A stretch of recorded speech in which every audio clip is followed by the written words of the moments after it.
नमस्कार, जय जोहार। साथियों, जागो पंच में आप सभी का हार्दिक स्वागत। आज साथियों हम बात करेंगे महामानव कृष्ण की, जिसे आज पूरे समाज में मनुवादी विचारधारा के लोगों ने उनके चरित्र हनन या उनके जीवन के बारे में हम लोगों को गुमराह किया और गलत धारणाएं बना रखी हैं। उन गलत धारणाओं के बारे में आज हम बात करने आए हैं राजेंद्र सिंह यादव जी से, जो हमारे समाज के बहुत ही अच्छे समाज सुधारक हैं।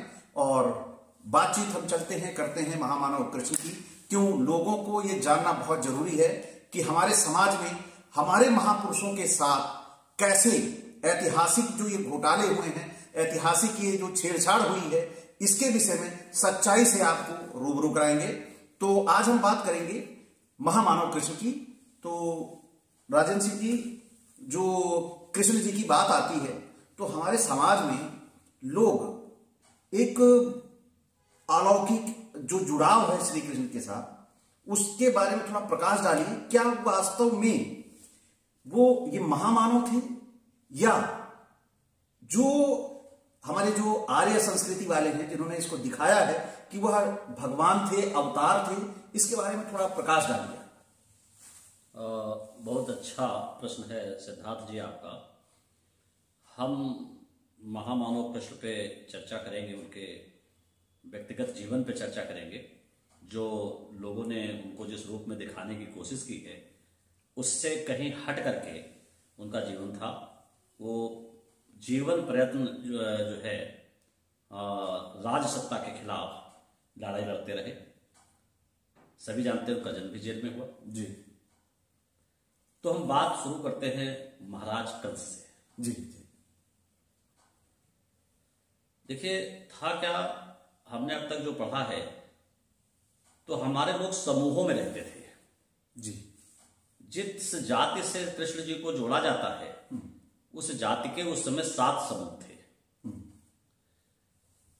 परस्पर एक दूसरे से लड़ते थे।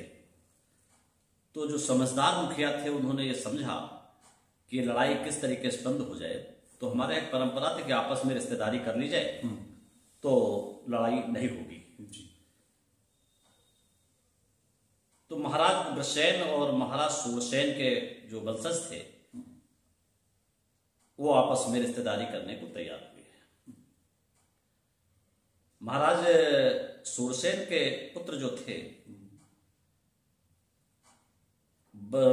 बसदेव जी के पुत्र बसदेव जी थे, जिनको नाम जो है वासुदेव भी कहते हैं। और महाराज उग्रसेन के पुत्र थे महाराज कंस। दोनों राजकुमार उस समय अपनी लोकप्रियता के लिए जाने जाते थे जी।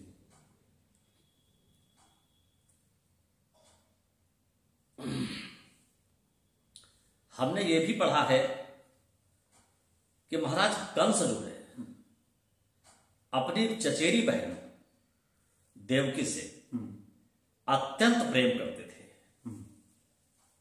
जितना कोई अपनी सगी बहन से प्रेम नहीं करता है उससे कहीं ज्यादा, ऐसा लिखा है कि महाराज कंस माता देवकी से प्रेम करते थे। जब उन्हें यह पता चला कि हमारे मित्र वासुदेव से उनकी शादी हो रही है तो उन्हें उस खुशी के डबल खुशी हो गई कि हमारी बहन बहुत अच्छी जगह जा रही है।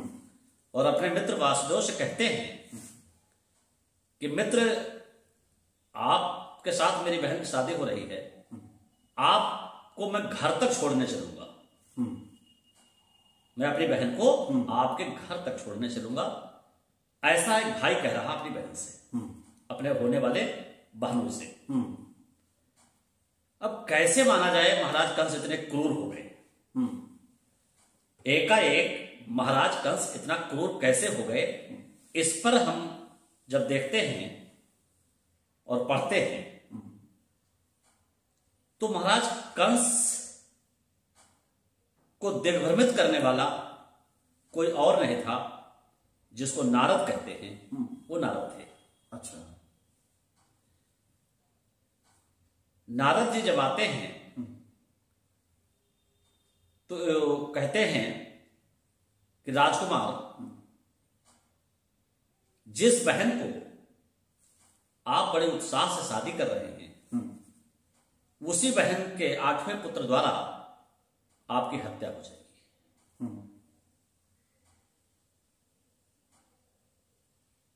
जबकि ऐसा कुछ नहीं था। ये ना कोई आकाशवाणी हुई थी और ना कोई विचार था। ये एक षड्यंत्र था कि दो परिवार आपस में जो मिल रहे हैं, इनकी ताकत ना बढ़ने पाए, उस ताकत को छिन्न भिन्न करने के लिए ये एक षड्यंत्र आदि का था। तो जिसका सूत्रधार नारद हुए, उसके सूत्रधार नारद है। तो नारद चूंकि अपना महाराज कंस के चारों तरफ आगे पीछे घूमते हैं कि महाराज कंस अकेले कब मिल जाए। तो जिस समय महाराज कंस चूंकि अपनी बहन की शादी के तैयारियों में जोर शोर से लगे थे, उसी बीच वो कहते हैं इस तरीके की बात होगी, तो महाराज कंस उनको कई बार हटाते हैं अपने पास से, लेकिन उन्होंने दिमाग में इतना भर दिया कि एक युवराज जो नौजवान युवराज था और सब चीजों में संपन्न था, बाहुबल, धन बल, हर चीज में, वो अपनी मौत को कैसे जिंदा रहने दे सकता था। उसने कहे, अब उन्होंने जो क्या कहते हैं आपके नारद जी ने इतना भर दिया उनको कि वो अपनी बहन की जान लेने पे उतार हो गए। नारद के पास से हट करके वो जाते हैं, देवकी जी को ढूंढते हैं। लोग देखते हैं युवराज बहुत गुस्से में है। उन्होंने कहा मैं देवकी को मार दूंगा क्योंकि इसके 8वें पुत्र द्वारा मेरी हत्या लिखी है। लोगों ने समझाया किसने कह दिया आपको? उन्होंने कहा दिया इंद्र नारद ने कहा है। अब ये कैसी कोर कल्पना है कि किसी के कहने से बात सिद्ध हो जाएगी। लोगों ने कहा कि आपको 8वें पुत्र से दिक्कत है, हम आपको 8वां पुत्र दे देंगे, बाकी पुत्रों को आपको मारेंगे, इनको जिंदगी जीने दीजिए। महाराज कंस शांत हो गए। लेकिन जब नारद ने देखा कि हम अपनी योजना में सफल नहीं हुए, ये तो शादी हो जाएगी और ये दुश्मनी नहीं बढ़ेगी, तो उन्होंने फिर कंस जी को, महाराज राजकुमार कंस को घेरा और कहा कि नहीं, कमल के पंखुड़ी लिए और कहे इधर से गिनो तो 8, इधर से गिनो वो 8, कोई भी 8वां हो सकता है। अब अचल जी एक चीज बताइए कि एक परिवार के पैदा होते ही पुत्र मार दिए जाए, तो क्या जिस परिवार के पुत्र मारे जाएंगे उस परिवार के लोगों का खून नहीं खोलेगा? बिल्कुल खोलेगा। स्त्रियों को जब जब कोई पुत्र मारा जाता था, स्त्रियों में बड़ा रोष पैदा होता था। और महाराज कंस जो है वो अपनी सुरक्षा की दृष्टि से उसे मारते थे। इतने पुत्र मार जाने के बाद भी उन्होंने उनकी अपनी बहन को और बहनोई को चाहते तो मार देते। तो ये एक षड्यंत्र था उस समय का। अब उसको अगर हम तत्काल में देखें आज के परिवेश में, यानी कि नारद आज भी जिंदा है। आज भी नारद जिंदा है जी। जब समाजवादी पार्टी अपने चरम पे थी, उस समय आज की आरएसएस तब के नारद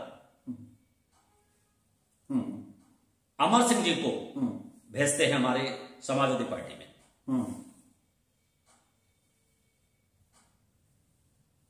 कि इसको जाकर के कमजोर करो। आते हैं वो चाचा भतीजे में कुर्सी की लड़ाई करा देते हैं। उसका प्रत्यक्ष है कि उन्होंने शिवपाल जी के पुत्र का रिसेप्शन दिल्ली में दिया था जी। ये एक उसका सबूत है।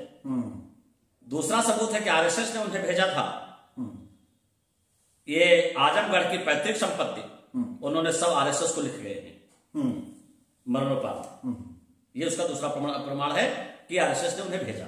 हाँ बिल्कुल बिल्कुल सत्य है आपकी बात ये जी। उधर वसुदेव और कंस के परिवारों में भीषण दरार पड़ी, इधर चचा और भतीजे में दरार पड़ी, भीषण दरार पड़ी जी। तो न तब कुछ बदला था ना आज बदला है, न अभी कुछ बदला है। यानी नारद अभी जिंदा है। तो चलिए ठीक है, ये नारद जी की बात हो गई, नारद आज जिंदा है। लेकिन आप ये देखिए कि जैसे आप बात करते हैं महामानव कृष्ण की, तो महामानव कृष्ण के ऊपर नारियों के विषय में लेकर बड़ा ही प्रहार किया गया है। ऐसा जब मतलब आम आदमी की सोच में ये स्वीकार्य नहीं है, लेकिन आज हमारा समाज इसे ग्राह्य कर रहा है कि उन्हें उनकी बातों को लेकर कि एक वो जो वहां पे गोपियां थी वो नहाती थी और वो वस्त्र चुरा लेते थे, ये स्वीकार्य नहीं है। इसके बारे में थोड़ा सच्चाई बताइए, वाकई सच्चाई है क्या? देखिए अचल जी, है क्या कि महामानव कृष्ण को जिस तरीके से दर्शाया गया है कि वो रास रचाते थे जी, वो नाचने वाले थे, वो डांस करते थे, वो मेकअप करते थे, वो इतने क्या कहते हैं आज के टाइम में व्यस्त थे अपना समाज को सुधारने में कि उनके पास इन सब चीजों के लिए समय ही नहीं था। अब मैं आपको तो एक घटना का जिक्र करता हूं कि बहुत कम उम्र में यमुना में लड़कियां, नौजवान औरतें यमुना में निर्वस्त्र स्नान करती थी, ऐसा हमने पढ़ा है। क्या यह स्वीकार्य है कि कोई निर्वस्त्र औरतें यमुना में स्नान करें? जी नहीं, जैसा कि हिंदू धर्म में बताया गया है कि जो उनके ग्रंथ लिखे हुए हैं, वो ग्रंथों में भी लिखा है कि नारी का निर्वस्त्र स्नान करना ही नहीं चाहिए। तो कैसे इन्होंने लिख दिया, यही सोचने वाली बात है। इसीलिए मैं आपसे पूछ रहा हूं इस विषय में। तो मैं इसको अपने दैनिक जीवन में भी देखता हूं जी। मैं जब 15-16 साल की उम्र थी मेरी, तो मेरे गांव पे के पास बेता नदी है। अब मैं जब कभी सोचता हूं कि मैं 15-16 साल का होकर के भी हमारे गांव के और हम सहित निर्वस्त्र स्नान करते, कूद जाते थे नदी में, तो हम अब सोचते हैं कि क्या हमारी माताएं बहनें, हमारी बेटियां नदी के किनारे नहीं होती थी? हमको समझ आया 40 साल की उम्र के बाद। ये बात उस बालक को बहुत कम उम्र में समझ में आ गई कि ये गलत है। तो पहले तो उन्होंने अपने गांव से, समाज के तरीके से लोगों से कहा होगा कि चाची, काकी, दादी, आप यमुना में निर्वस्त्र स्नान ना करें। आज अचल जी, क्या आप कहें और आपकी बात पूरे गांव में लोग मान लेते हैं? ऐसा तो नहीं है। नहीं। तो उस बहुत कम उम्र के बालक की, जिसकी उम्र हमको लगभग 8 साल की थी उस समय बताई जाती है, उस बालक की 70 साल, 40 साल, 20 साल, 25 साल की औरत कैसे मानेगी? बिल्कुल कदापि नहीं मानेगी। अब देखिए वहां जिस तरीके को उनको चित्रण किया गया है, कुछ लोग कहते हैं कि वो गलत नियत से वहां गए थे। अगर वो गलत नियत से गए होते तो उनके जो बाल सखा थी उस टीम के साथ गए होते। उस दृश्य को देखने की जरूरत है कि वहां बालक कृष्ण अकेले हैं। जब वो गोपिकाएं उनकी बात नहीं मानी होंगी तो वो कपड़े लेकर के पेड़ पे चढ़ जाते हैं। जब जब निकलती हैं यमुना जी से तो देखती है वस्त्र हमारे नहीं हैं, तो पता चला कौन ले गया, तो ऊपर कृष्ण लिए बैठे हैं। तो उन्होंने कहा देखो, पहले तो आपसे मना करते थे कि आप लोग यमुना में निर्वस्त्र स्नान मत करिए, आपने मेरी बात नहीं मानी, लेकिन आज प्रण करिए कि आज के बाद कोई भी स्त्री या पुरुष यमुना में निर्वस्त्र स्नान नहीं करेगा। इसी शर्त पे हम आपके कपड़े वापस करेंगे, अन्यथा हम जाकर के बस्ती में या गांव में इस बात को प्रचार करेंगे कि आप निर्वस्त्र स्नान कर रही थी।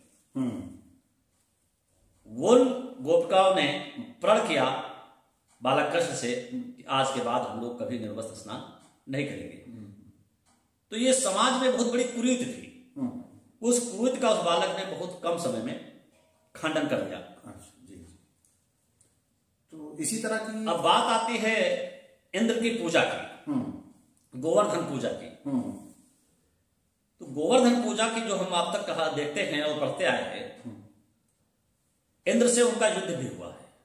अच्छा, इंद्र से उनका युद्ध भी हुआ है और वहीं पर गोवर्धन पर्वत भी है। जी। अच्छा, ये इंद्र की जो श्री कृष्ण से लड़ाइयां होती थी, इसका कारण क्या था? इंद्र आखिर क्यों आक्रमण करता था, जबकि इंद्र को तो ये पता ही था कृष्ण अवतार है जी, है ना? तो वो क्यों उनके अपने कृष्ण को क्यों परेशान करना चाहता है? इसके पीछे क्या कारण है? इसके पीछे अचल जी कारण ये है कि इंद्र आर्य थे।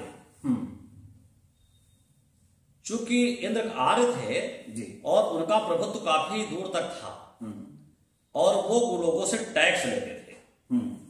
और टैक्स के रूप में जो राजा या मुखिया टैक्स नहीं पहुंचाता था उसको प्रताड़ित करते थे।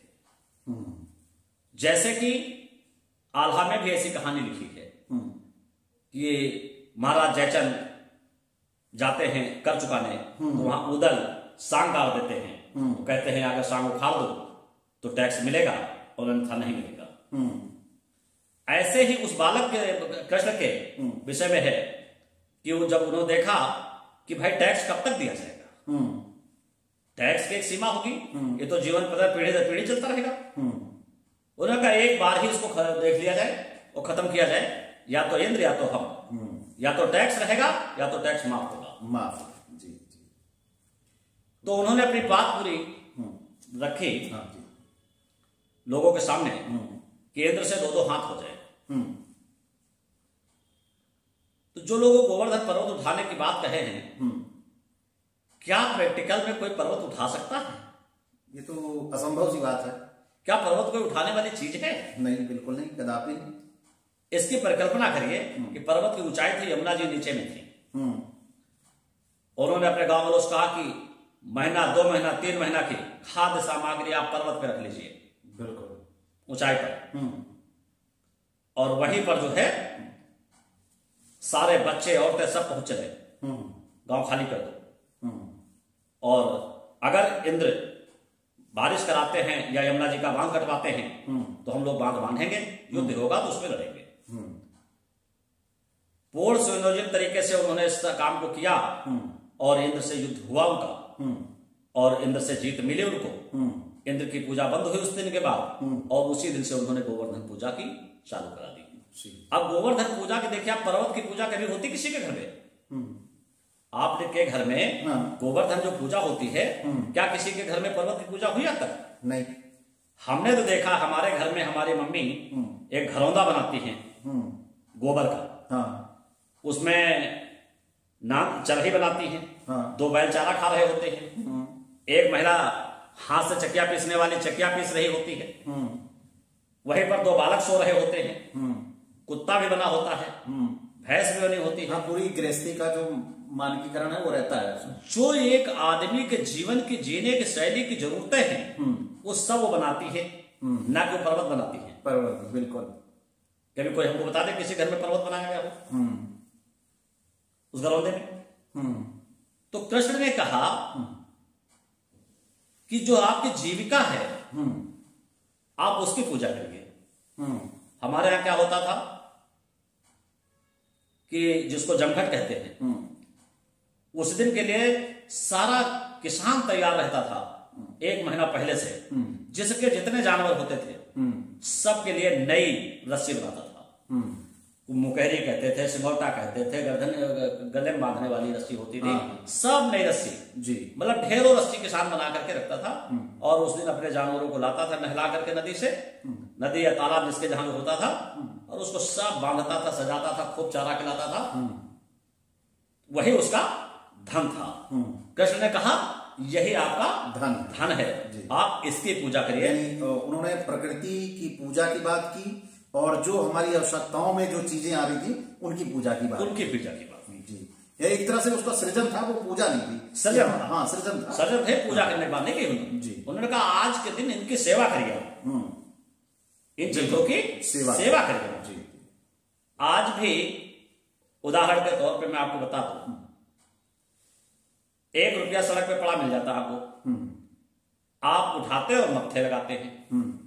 हमारे यहां पहले से हमको बताया गया था, हमारे पुरखे बताते थे कि भैंस को पैर मार के मत उठाओ, क्योंकि आज की तारीख में सिद्धार्थ जी भैंस 80,000 का आती है। बिल्कुल।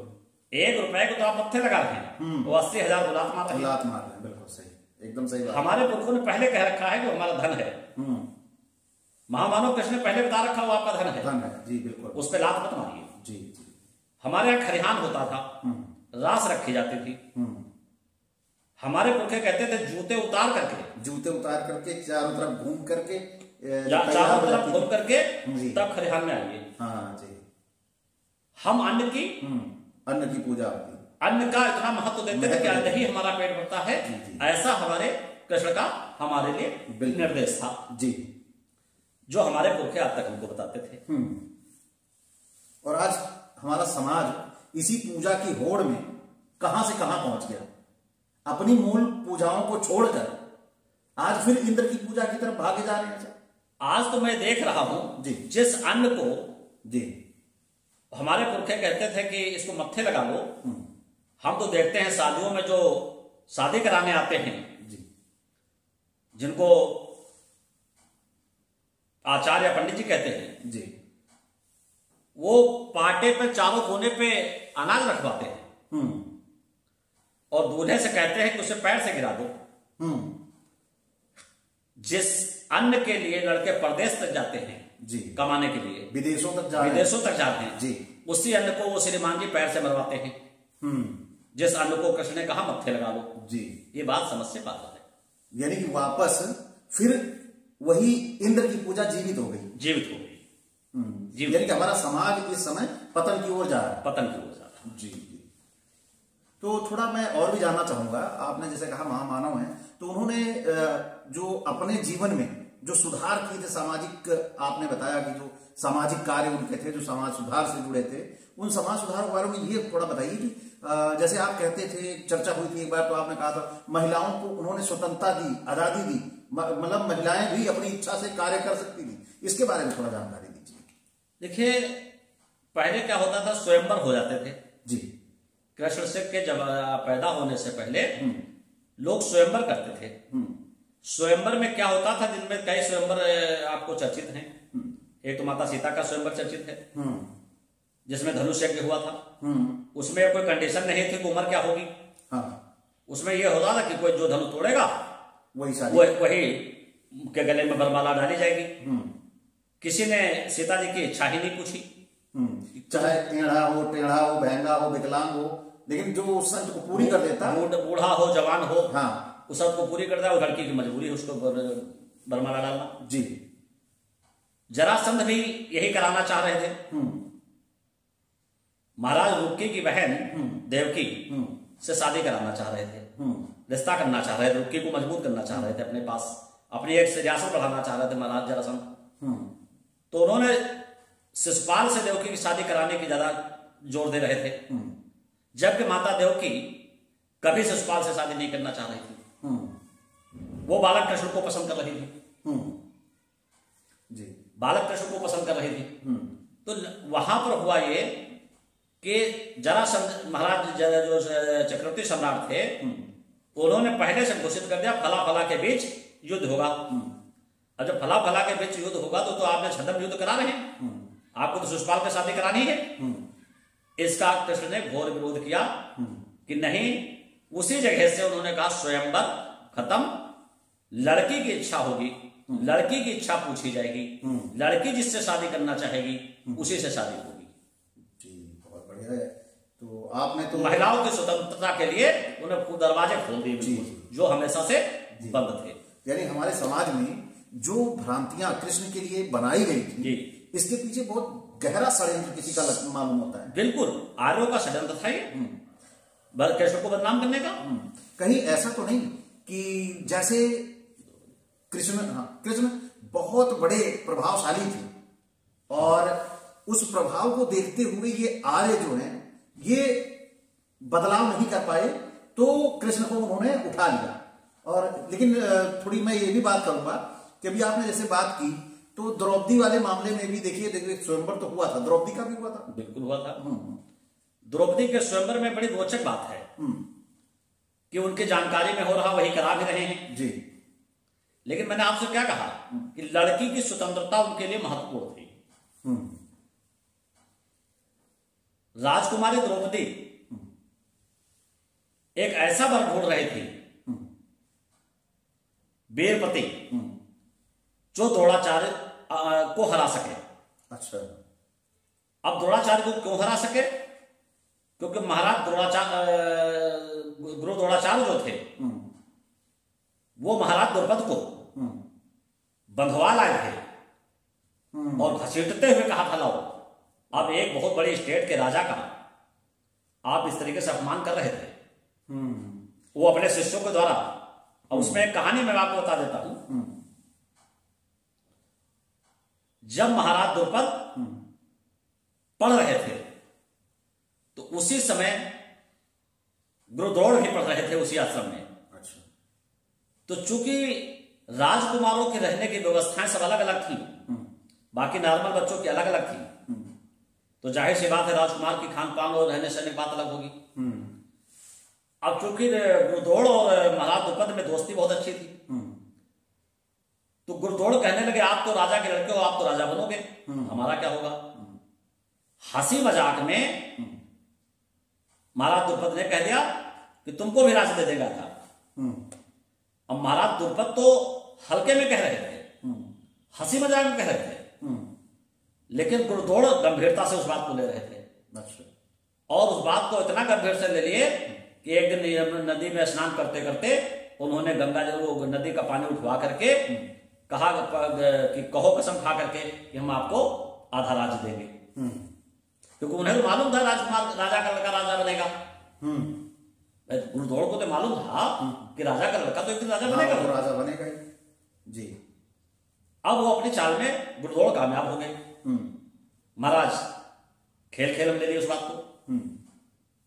जब पंचाल नरेश महाराज द्रुपद अपने राज्य को संभाल लिया, राजा बने,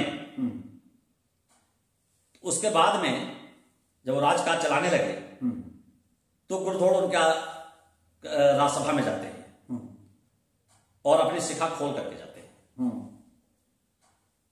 और वो महाराज द्रुपद लोगों से परिचय कराते हैं कि हमारे मित्र हैं, अच्छे मित्र हैं, लेकिन ये कहते हैं ना ना सब ठीक है, आपने जो प्रण किया है उसे पूरा करिए।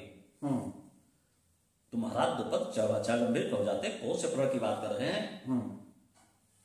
तो कहा भूल गए आपने आधा राज्य देने कहा। उन्होंने कहा देखो राज्य देने का बंटवारा नहीं होता है, राज कमजोर हो जाता है, राज का बंटवारा अगर होता है, आपको इस राज्य में जो भी पद चाहिए वो पद ले लीजिए, जो सुख सुविधाएं चाहिए वो सुख सुविधा ले लीजिए, आप रहिए, इस राज्य के लिए काम करिए। ये अपनी बात पर आ गए, क्या अपने वचन से भाग रहे, उनको महाराज को उल्टे सीधे बोलने लगे और वहां से बोलते हुए भाग गए। ये कहां गए, परशुराम जी के पास गए। अच्छा। भाग करके परशुराम जी के गए और वहां इनकी मुलाकात होती है पितामह भीष्म से, कि परशुराम जी के शिष्य भीष्म थे। वहां वो अपनी व्यथा बताते हैं कि महाराज द्रुपद इस तरीके से अपना कमिटमेंट पूरा नहीं कर रहे हैं, वादा पूरा नहीं कर रहे हैं। वहां से इनको मिल जाता है, वो कहते हैं आप हमारे बच्चों को, हमारे कुल के बच्चों को धनुर्विद्या सिखाइए एज ए ट्यूशन मास्टर। पितामह भीष्म ले आते हैं। वो वहां आते हैं तो सबसे तो जो कौरव ये कह लीजिए भीष्म पितामह का जो परिवार था, उस परिवार के बच्चों को, कौरव और पांडवों को धनुर्विद्या सिखाते हैं। अर्जुन उसमें सबसे शक्तिशाली होते हैं धनुर्विद्या में। ये उनको वचन भी दे देते हैं कि तुमसे श्रेष्ठ कोई धनुर्धर नहीं होगा। अब चूंकि इनका वचन किसी ने काट दिया, उसी समय एक निषाद का लड़का जिसको शूद्र कहा जाता था, वो धनुर्विद्या में अर्जुन से आगे जा रहा था, जिसे एकलव्य कहते हैं शायद। जिसे एकलव्य कहते हैं। जी जी। उसमें कुत्ते की कहानी आती है कि कुत्ता भौंक रहा था, उन्होंने उसको चोट भी नहीं लगी, वो बाणों से उसका मुंह भर दिया। जी बिल्कुल। वो कुत्ता भागता जा रहा था। ये अपने शिष्यों के साथ जा रहे थे, उन्होंने देखा अर्जुन ने, ये कौन सा पराक्रम है, किसने किया, इसको शिक्षा किसने दिया। आगे ढूंढते ढूंढते ढूंढते ढूंढते पहुंच गए। तो वहां जो एकलव्य थे, युवराज एकलव्य थे, उन्होंने एक मिट्टी की मूर्ति बना रखी थी, ऐसा मैंने सुना है, पढ़ा भी है। वो गुरुद्रोण की थी। जिन शिष्यों को आप रोज उंगली पकड़ के बाण चलाना सिखा रहे थे, उससे आगे वो निकल गया जो मूर्ति रखे था। जी। तो बात यह सिद्ध होती है कि अभ्यास और प्रैक्टिस से, अभ्यास एकलव्य ने ज्यादा किया, प्रैक्टिस ज्यादा की अर्जुन से, इसलिए वो अर्जुन से आगे निकल गया। जी बिल्कुल। ये गुरुद्रोण को हजम नहीं हुआ कि राज परिवार के बच्चों से कोई आगे निकल जाए।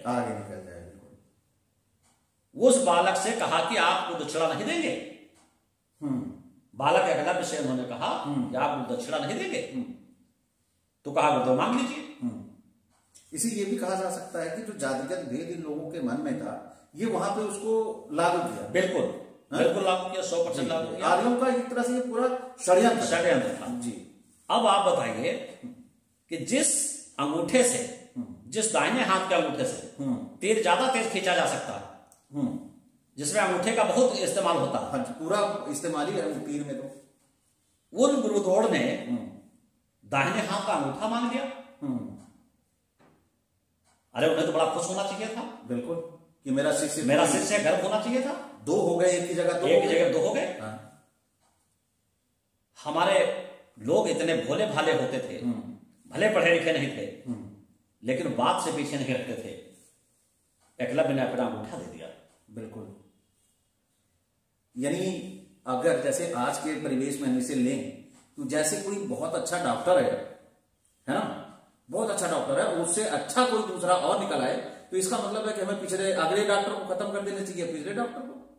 यानी किस तरह की मैं उसको दूसरे रूप में दे देता हूं कि लिखित में आप चाहे जितने नंबर ले आइए,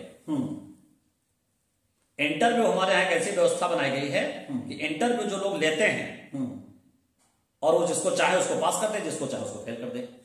इंटरव्यू वालों से सवाल नहीं हो सकता है कि तुमने उसको बाहर क्यों किया है। बिल्कुल, ये इंटरव्यू द्रोणाचार्य ही इंटरव्यूअर है, द्रोणाचार्य ही इंटरव्यूअर। बिल्कुल, इसलिए अच्छे नंबर वाले को भी वो कभी कम नंबर दे देते हैं और जिसके कम नंबर होते हैं उसे इंटरव्यू में ज्यादा दे देते हैं। बिल्कुल जी। आइए अब दूसरे मुद्दे की बात करते हैं। मैं बात तो पूरी हो जाए जी जी, क्योंकि बात पूरी नहीं हुई थी, आपने उसको, हम उधर चले गए। द्रौपदी जी की स्वयंवर की बात आपने पूछी थी जी, स्वयंवर का दूसरा जवाब नहीं आपको मिला। जी जी जी जी। अर्जुन और भीम से सारे लोगों से उन्होंने क्या दक्षिणा दिया इसका कहीं जिक्र नहीं है, लेकिन अर्जुन और भीम को उन्होंने रोक रखा था। बार बार कहने के बावजूद उनसे गुरुदक्षिणा नहीं ली जा रही थी। उन्होंने कहा कि गुरुदेव हम लोगों से भी गुरुदक्षिणा दीजिए।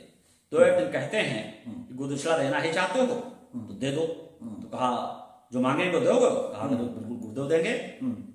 महाराज द्रुपद को बांध करके घसीटते हुए मेरे पैरों में डालो आकर के, यही गुरुदक्षिणा होगी। ये कोई गुरुदक्षिणा होती है? ये कोई शर्त होती है? इस तरीके से शर्त रखनी चाहिए गुरु को? बिल्कुल नहीं। ये गुरु की तो कोई बात ही नहीं होती है। आप तो बदला ले रहे हैं। जी जी, ये तो बदला है, ये दक्षिणा थोड़ी है। ये तो आप बदला ले रहे हैं। जी जी। जिस समय महाराज द्रुपद अपने पुरोहितों के साथ पूजा कर रहे थे, निशस्त्र थे, उनके हाथ में कोई शस्त्र नहीं था, उसी समय अर्जुन बाणों की वर्षा करते हैं और महाराज द्रुपद को बांध लेते हैं। अब पूजा करते समय कोई हथियार लेके जाएगा? यहाँ भी यानी कि छल किया गया, यहाँ भी छल किया गया। तो यहाँ मतलब विश्व स्तरीय जो धनुधर थे, हाँ, तो इसका क्या मतलब बनता है? वो विश्व स्तरीय थे या कमजोर थे? पहले उनको ललकारना चाहिए था जी। अगर आप में प्रतिभा है तो ललकारना चाहिए था, युद्ध में बुलाना चाहिए था। यानी कि आप पूजा करके निकल रहे महाराज द्रुपद, उनको आप बांध लाते हैं और बांध करके पैरों में घसीट के डाल देते हैं। अब गुरुदौड़ कहते हैं कि कहो तो पूरा राज्य ले लें और कहो तो आधा ले लें। बांध तो हमने दिया आपको। जी जी। अब वो कहते हैं जो आपकी मर्जी हो। तो इन्होंने वहां पर यह दिखाने की कोशिश किया कि हम अन्याय नहीं किए, आधा राज उन्होंने ले लिया। तो जो राजकुमारी द्रौपदी थी वो प्रतिशोध की ज्वाला में जल रही थी, क्योंकि उनके बाप का अपमान अर्जुन ने बहुत किया था, गुरुद्रोण ने बहुत किया था। उनका कहना था कि अगर आप मेरे पिता को युद्ध में हराते तो मुझे इतनी ग्लानि न होती। आप मेरे पिता को छल से बांध करके ले गए, इसके लिए मैं ऐसे वर से शादी करूंगी जो दौड़ से अर्जुन को हरा सके और हमारे पिता के अपमान का बदला द्रोणाचार्य से ले सके। तो ये प्रस्ताव महानायक कृष्ण के तक गया था शादी करने का, लेकिन महानायक कृष्ण तो महानायक कृष्ण थे, वो किसी का इस तरीके से काम नहीं करना चाहते थे कि हम तुमसे शादी करेंगे तो हम किसी से युद्ध करेंगे जो तो शादी न हुआ समझौता होगा जी। उन्होंने कहा कि हम आपसे शादी नहीं करेंगे, हम आपकी इच्छा जरूर पूरी करेंगे। आप जैसा वीरपति चाहती हैं वैसा ही वीरपति आपको हम प्लान करेंगे, देंगे। तो राजकुमारी का जो डिमांड थी वीरपति, वो तो इच्छा थी उनकी ना जी, वो तो इच्छा थी। हाँ बिल्कुल, ऐसा तो नहीं था उनके साथ जबरदस्ती की जा रही। तो जिस अर्जुन को हराने की बात कर रहे थे, वो दोनों शिष्य थे। उन्हीं अर्जुन से उन्होंने ऐसे अपने पासे चले, उन्हीं अर्जुन से शादी करा दी। हाँ बिल्कुल। वही भीम ने द्रोणाचार्य को मारा, वीर पति भी मिला, बाप का बदला भी पूरा हुआ जी। तो उस स्वयंवर को आप उन स्वयंवरों से नहीं जोड़ सकते हैं जो जबरदस्ती कराए जाते हैं। जी जी। तो चलिए बातचीत को आगे बढ़ाते हैं इस पे। अब देखते हैं कि जैसे आज इस पे आते हैं जो जात के ऊपर होता है, क्योंकि नहीं लंबा हो जाएगा। अच्छा, हाँ लंबा बहुत ज्यादा हो जाएगा। जी, जी। तो उनकी जो विशेषताएं थी अब आज लोग कहते हैं जाति तोड़। अभी प्रोफेसर लक्ष्मण यादव ने जी एक शादी की है धोबी बिरादरी की लड़की से, तो बड़ी चर्चा में है कि उन्होंने जाति तोड़ दी। आज के 5000 साल पहले जब भी महामानव कृष्ण का जन्म हुआ होगा, माता जामवंती से शादी करके ये साबित कर दिया कि हम मानवों में कोई जातियां नहीं होती हैं। मानव मतलब 3 जातियां, महिला, पुरुष और थर्ड जेंडर। जी। इसके अलावा प्रकृति ने कुछ चौथी जाति नहीं बनाई जी। उन्होंने हम पूरे समाज को मैसेज दिया, जो कि माता जामवंती आदिवासी थी और आदिवासी आज के SC/ST होते हैं, उन्होंने जब उनमें जाकर के शादी किया, ये ऐसा प्रमाण हमको मिलता है। तो वो हमारे लिए एक मैसेज था कि आप जातियों को तोड़ो और जातियों में बंधे मत रहो जी। ये हम सब पूरे समाज के लिए मैसेज था। तो जो ये जाति तोड़ो, दूसरा जाति तोड़ने का एक उदाहरण और है। अच्छा जी जी। वो दुर्योधन के यहां जाते हैं, चूंकि दुर्योधन राजकुमार होते हैं, उन्हें खुश करने के लिए तरह तरह के व्यंजन बनवाते हैं, तरह तरह के व्यंजन बनवाते हैं और भगवान क्या उन्हें कहेंगे, विदुर जी दासी पुत्र कहे जाते थे। तो अचल जी दासियां कोई ब्राह्मण नहीं रही होंगी जो मालिश करती हूं, दासियां कोई छत्राड़ी नहीं रही होंगी, दासियां तो आज के दौर के जिनको शूद्र कहा गया है वही वर्ग की रही होंगी, मेरा अपना मानना है। जैसे हमारे यहाँ नाई आती है शादी में, आज भी आती है, तो उसी तरीके कुछ रही होंगी, तो दासी पुत्र कहे जाते हैं, यानी कि दासियां शूद्र वर्ग से आती थी जी। उन्होंने कहा कि हम दुर्योधन के यहाँ खाना खाएंगे तो कोई मैसेज नहीं जाएगा, हम विदुर के घर खाना खाने जाएंगे तो आने वाली पीढ़ियों के लिए मैसेज होगा कि आप शूद्रों से दूरी मत बनाइए, एक दूसरे से हिल मिल के रहिए, एक दूसरे के यहाँ खाना खाइए, रोटी बेटी का रिश्ता करिए। ये दोनों एग्जाम्पल हमारे लिए बहुत पर्याप्त है जी जी। आज लोग हमसे कहते हैं कि आप कोर्ट मैरिज कर लो, बाबा साहब ने यही सोचा होगा कि लोगों को धन संपदा बचेगी, कोर्ट मैरिज कर लो, 2-2.5 हजार शादी हो जाएगी। रामस्वरूप वर्मा जी ने कहा, ऑब्जेक्शन बनाया, उन्होंने कहा शादी कर दो दिन में जी, कोई पंडा पुरोहित मत बुलाओ, आप शादी कर दो बिना मंत्र के जी। शायद उनका भी उद्देश्य यही रहा होगा कि अपने बातों को पढ़ाओ। ये इन सब चीजों से पहले महामानव हमको बता करके कृष्ण गए जी। मैं ये समझता हूँ कि वीडियो बहुत ज्यादा लंबा होगा जी, जी, जी। तो आज यहीं पर रोकते हैं जी, जी। और सबसे बड़ा सवाल एक है जो आज हमारे समाज में जिसे बोलते हैं कि कुछ ऐसे लोग हैं जो चीजों को समझ नहीं पाते। जैसे डॉक्टर अंबेडकर की 22 प्रतिज्ञा है जी, तो उसमें एक प्रतिज्ञा है डॉक्टर भीमराव अंबेडकर ने दी थी कि मैं राम कृष्ण है ना कि वो भगवान नहीं मानूंगा, है ना जी। ये सवाल बड़ा आता है जी।